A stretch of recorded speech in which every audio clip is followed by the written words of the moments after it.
Hi friend, the शिक्षा channel में आपका स्वागत है। चलिए आज शुरू करते हैं इतिहास के टॉप 500 रिपीटेड क्वेश्चन जो एसएससी में या किसी और ने एग्जाम में पूछा हुआ है। और उस पर यदि और कभी क्वेश्चन पूछा हुआ है तो उस पर थोड़ा ज़्यादा टाइम दे करके देख लेंगे उससे रिलेटेड क्वेश्चन को। तो चलिए शुरू करते हैं क्वेश्चन नंबर 1।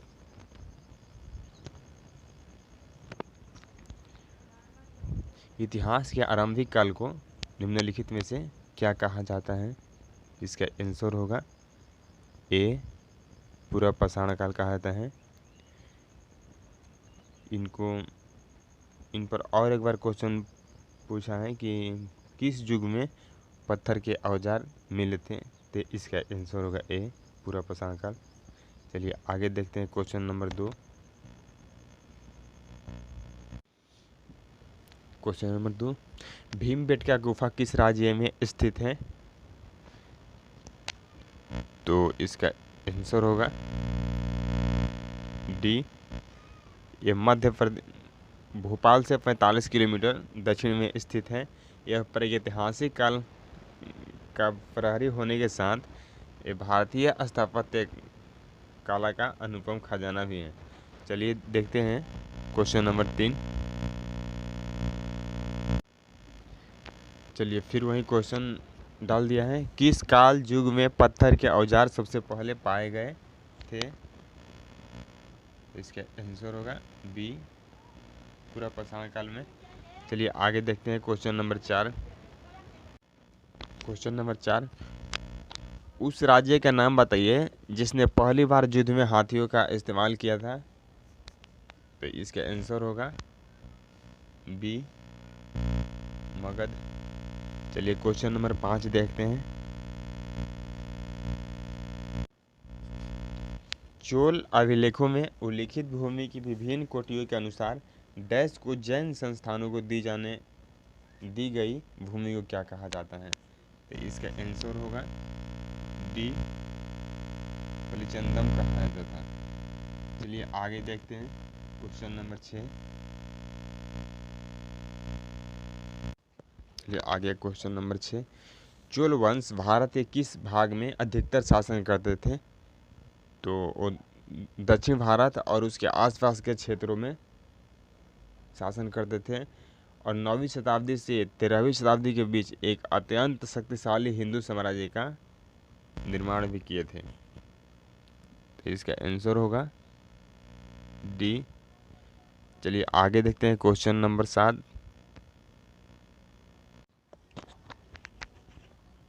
निम्न में से किस प्रतिहार राजा ने परमाण की उपाधि ली थी? इसका आंसर होगा ए, मिहिर भोज। चलिए आगे देखते हैं क्वेश्चन नंबर 8। बौद्ध धर्म का संरक्षक कुषाण शासक कौन था? तो इसका आंसर होगा डी, कनिष्क था। और कनिष्क के बाद इसको 2 संप्रदायों में बौद्ध धर्म को बांट दिया गया, एक हीनयान कहने लगा और एक महायान कहने लगा। चलिए आगे देखते हैं क्वेश्चन नंबर 9। चलिए देखते हैं क्वेश्चन नंबर 9, मोहनजोदड़ो का स्थानीय नाम क्या था? इसका आंसर होगा सी, मृतकों का टीला। और इस पर 4-5 बार क्वेश्चन घुमा फिरा कर पूछा है। एक बार पूछा है कि इसका खोज कब हुआ था? तो 1922 में हुआ था। और कौन किया था? तो राखल दास बनर्जी ने किए थे।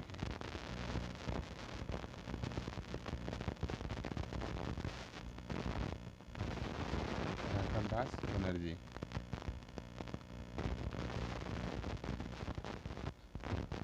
चलिए आगे देखते हैं क्वेश्चन नंबर 10।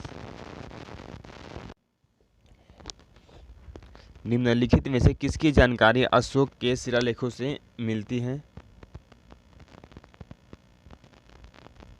तो इसका आंसर होगा डी, सभी आंतरिक नीति, विदेश नीति और जीवन वृत्त की।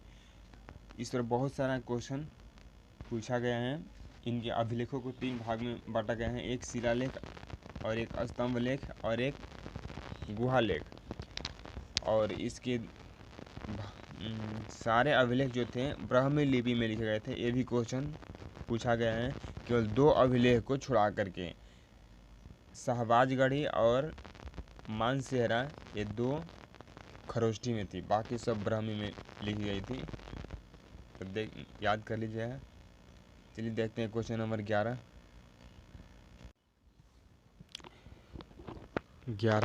विशाल स्नानगार ग्रेट बाथ कहाँ मिला था? तो इसका आंसर होगा डी, मोहनजोदड़ो में मिला था।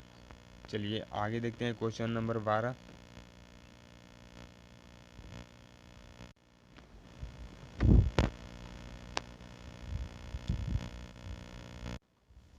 क्वेश्चन नंबर 13, अजमेर में 2.5 दिन का झोपड़ा किसने बनाया था? इसका आंसर होगा ए, कुतुबुद्दीन ऐबक। ये 2.5 दिन का झोपड़ा भी बनाए थे। कुतुब उल इस्लाम किसने बनाया था? तो वो भी यही बनाए थे। कुतुब मीनार किसने बनाया था? तो वो भी यही बनाए थे। और ये जो 2.5 दिन का झोपड़ा नामक मस्जिद जो बनाए थे, यह संस्कृत विद्यालय के स्थान पर बनाया गया था। चलिए आगे देखते हैं क्वेश्चन नंबर 14। चलिए देखते हैं, इलाहाबाद स्तंभ शिलालेख किसने बनवाया था? इसका आंसर होगा डी, हरिसेन ने बनवाया था। और इसमें समुद्रगुप्त की उपलब्धियों का वर्णन किया गया है। चलिए आगे देखते हैं क्वेश्चन नंबर 15। चलिए देखते हैं क्वेश्चन नंबर 15, एलोरा में प्रसिद्ध शिव मंदिर का निर्माण किसने कराया था? जो महाराष्ट्र में स्थित हैं, इनका निर्माण राष्ट्रकूट नरेश कृष्ण प्रथम ने किया था। यह मंदिर बेसर शैली में निर्मित किया गया था। इसका आंसर होगा डी। चलिए देखते हैं आगे question number 16। Question number 17, Sindhu घाटी सभ्यता में कालीबंगा निम्नलिखित में से किसके लिए प्रसिद्ध है? इसका आंसर होगा डी, मिट्टी के पात्र के लिए प्रसिद्ध है। चलिए आगे देखते हैं क्वेश्चन नंबर 18, प्राचीन भारत में निम्नलिखित में से किस विवाह को विधि सम्मत नहीं माना जाता था? इसका आंसर होगा सी, गंधर्व विवाह। चलिए, और पूरा इसका 16 संस्करण होता है। चलिए आगे देखते हैं क्वेश्चन नंबर 19। क्वेश्चन नंबर 19, निम्नलिखित में से कौन सी धातु हड़प्पन सभ्यता में नहीं पाई गई थी? तो इसका आंसर होगा डी, लोहा। सोना, चांदी और तांबा पाया गया था, मगर ये लौह युगीन लगभग 1000 ईस्वी पूर्व में से माना जाता है। चलिए आगे देखते हैं क्वेश्चन नंबर 20। क्वेश्चन नंबर 20 देखते हैं, निम्नलिखित में से किसने दिल्ली की सल्तनत पर राज नहीं किया? तो इसका आंसर होगा डी, क्योंकि दिल्ली सल्तनत काल 1206 से 1526 तक माना जाता है। और मोहम्मद गौरी जो गौरी वंश का संस्थापक था, उसका मृत्यु 1206 में हो गया था। तो इसका आंसर होगा डी। चलिए आगे देखते हैं क्वेश्चन नंबर 21। क्वेश्चन नंबर 21, कौन सा स्थान गौतम बुद्ध से संबंधित नहीं है? इसका आंसर होगा डी, पावापुरी एवं स्वामी महावीर से जुड़ी हुई है। चलिए आगे देखते हैं क्वेश्चन नंबर 22, सुल्तान महमूद गजनी कहाँ का शासक था? सुल्तान महमूद कहाँ का शासक था? इसका आंसर होगा बी, गजनी का था। चलिए देखते हैं क्वेश्चन नंबर 23। क्वेश्चन नंबर 23, किस राजवंश के दौरान महाबलीपुरम मंदिर का निर्माण किया गया था? इसका आंसर होगा बी, पल्लव राजवंश। और एकसम पत्थर से इस मंदिर का निर्माण एकसम पत्थर के द्वारा उसी से किया गया है मतलब। चलिए आगे देखते हैं क्वेश्चन नंबर 24। कोणार्क का सूर्य मंदिर का निर्माण किसने कराया था? इसका आंसर होगा बी, नरसिंहदेव प्रथम ने कराया था। एक बार और क्वेश्चन पूछा गया है, इसे काला पगोड़ा के नाम से भी जाना जाता है। ये 13वीं शताब्दी में बनाया गया था ये। चलिए आगे देखते हैं क्वेश्चन नंबर 25। जैन धर्म का पहला तीर्थकर किसे माना जाता है? इसका आंसर होगा सी, ऋषिदेव को माना जाता है। चलिए आगे देखते हैं क्वेश्चन नंबर 26। वर्धमान महावीर ने परिनिर्वाण कहाँ प्राप्त किया था? तो बिहार राज्य के नालंदा जिले में एक पावापुरी नामक गांव है, वहां पर किए थे। इसका आंसर होगा ए। चलिए आगे देखते हैं क्वेश्चन नंबर 27।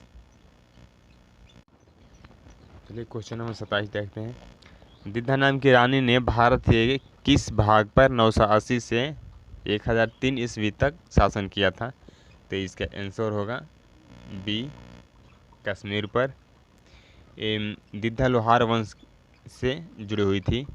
चलिए आगे देखते हैं क्वेश्चन नंबर 28।